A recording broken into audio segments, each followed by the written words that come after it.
New York, street ball, fans coming to the stadium and not necessarily sitting in the seats.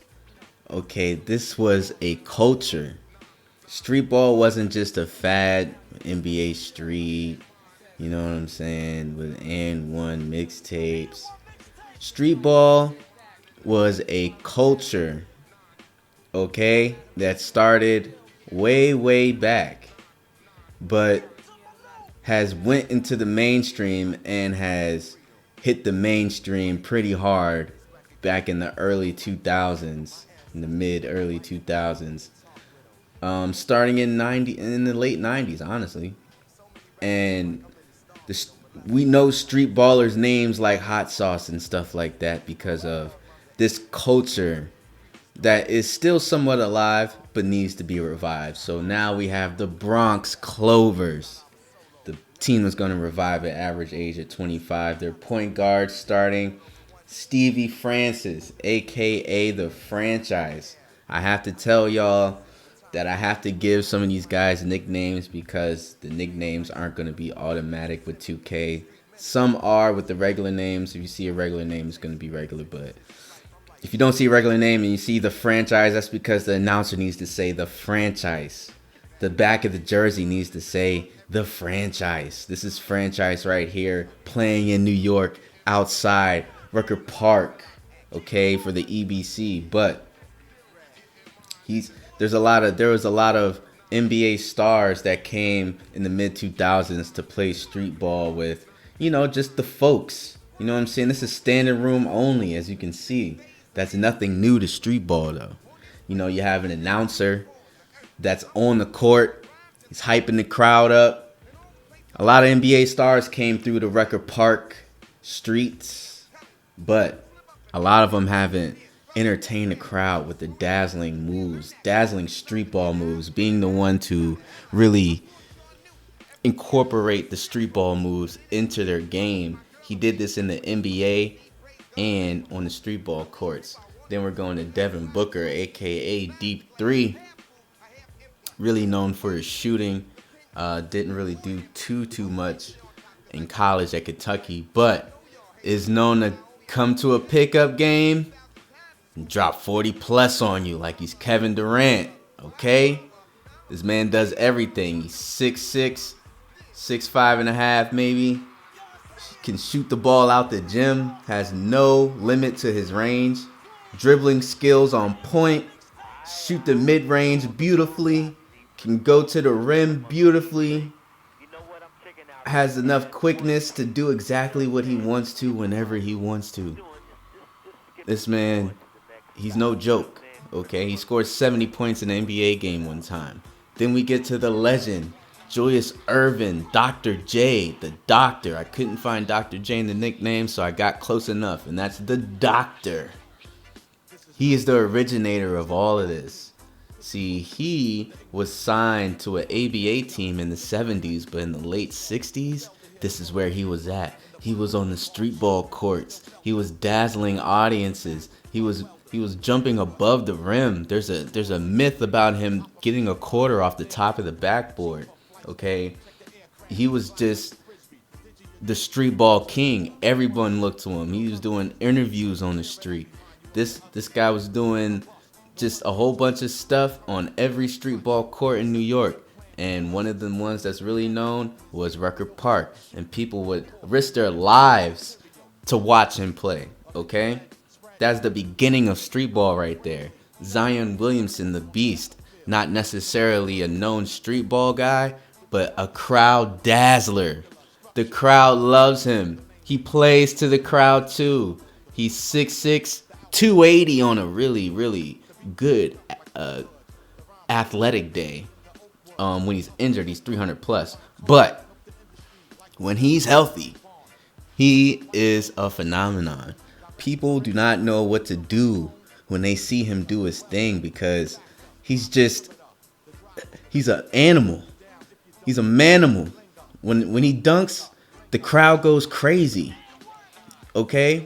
Because he doesn't have the best dribbling skills, doesn't really have the best shooting skills, But it's not really going to matter when he's going to the rim 280 pounds and nobody can stop him. This is him doing the Dr. J impersonation. But he's 6'6", 280 though. This shit don't make sense. All right. So we got Karl Anthony Towns, a.k.a. Big Cat, known as Cat. He's 6'11", 250, but got dribbling skills out the ass. Do you hear me? And he's also a playmaker. When he came out of high school, people thought he could play the 3, he could play the 4, he could play the 5. He can do anything. And he really can because he has unlimited range. He can shoot. He just won the 3-point contest, this last 3-point contest. And his dribbling skills aren't like, oh, he's good for a big man. No, he actually has real dribbling skills. Like, this is real-ish right here. And he does this with ease. And he's been doing it with ease.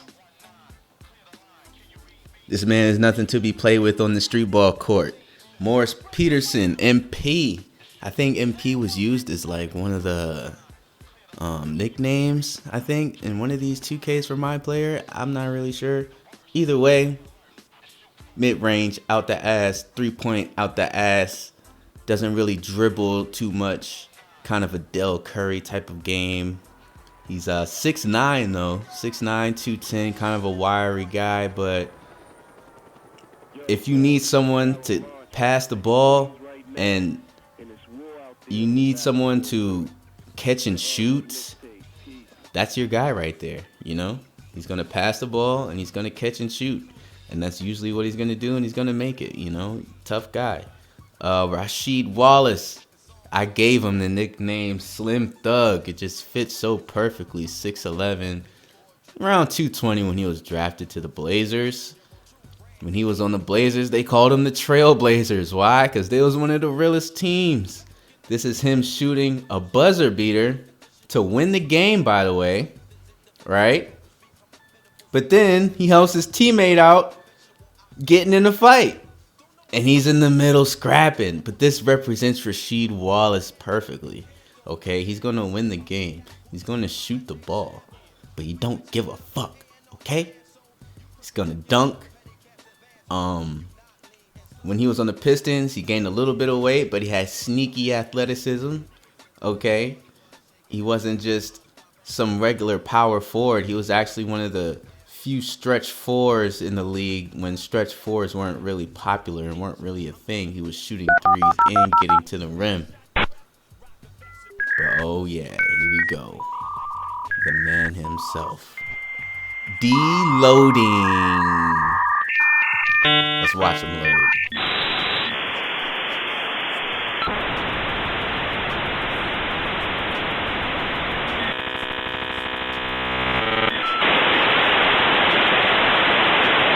Deloading was drafted to the Los Angeles Lakers. Magic Johnson traded him, saying that he wanted a leader. He's best for known being a snitch to Nick Young. But 6'5", 200. He can do everything on the basketball court except pass the ball, because he does not pass, according to Anthony Edwards. Bobby Portis Jr., the goon. He can shoot the ball, and he can shoot them hands. And he just runs his mouth. He's pretty much got in a fight with everyone on the NBA court that ever existed. Alex Burks, small forward, shooting guard, and point guard. He can dribble, he can pass, he can shoot, he can play make. He's 6'6", he's 210. One of the best. And one of the originators. Almost as important as Julius Irving the Doctor is Rafer Alston. Skip to MyLeague. He is the bridge to the street ball that we know today. Okay? So he went to Fresno State. He's from New York. He went to Fresno State. And he did his thing at Fresno State. He was dazzling the crowd with his moves, with his ability, with his unseen before antics on the court, but people loved it. People gave him standing ovations for the type of shit he did on the court. It was magic. It was street ball put on a regular court. So what did he do? He took it back to New York and he did it on courts, and he created a brand. That brand was called And One. And him, Main Event, and a couple other people that were silent partners created This brand that we call N1 today, they had their own shoes out. He was balling in his own shoes, and he got his own nickname. What was it? Skip to my Lou. Why was he doing that? Because he liked to skip when he was playing, okay? But that was a signature thing. Wasn't really accepted too much in professional settings, but when he did his thing, it was something to see. And it wasn't like he just became a street ball player. He was doing this while he's in the NBA, by the way. This is why N1 took off, because he ran it like a coach and a leader and played in the NBA and started at point guard on the Orlando Magic when Jameer Nelson was injured in the finals against Kobe. Okay? And that is the pinnacle of a street ball player right there. Lugens Dort, 6'3", 215, plays shooting guard, small forward, and power forward. Pretty powerful guy. Naz Reid, 6'9", center, power forward. Powerful guy, doesn't really shoot. Paul Reed, just 6'11", prospect guy. David Fizdale, known for being in New York, successful in New York, is going to be their Bronx coach. Lloyd Pierce, known for coaching on the Hawks, knows about his tempo. Mid-range scoring, three-point scoring, layups, dunks, and blocks. Everything the crowd loves. Everything the crowd loves is their strength. Steals, not much defense going on. Karl Anthony Towns is not going to be your defensive anchor. That's fine. Home uniform. Right there you see Dr. J and his Converses.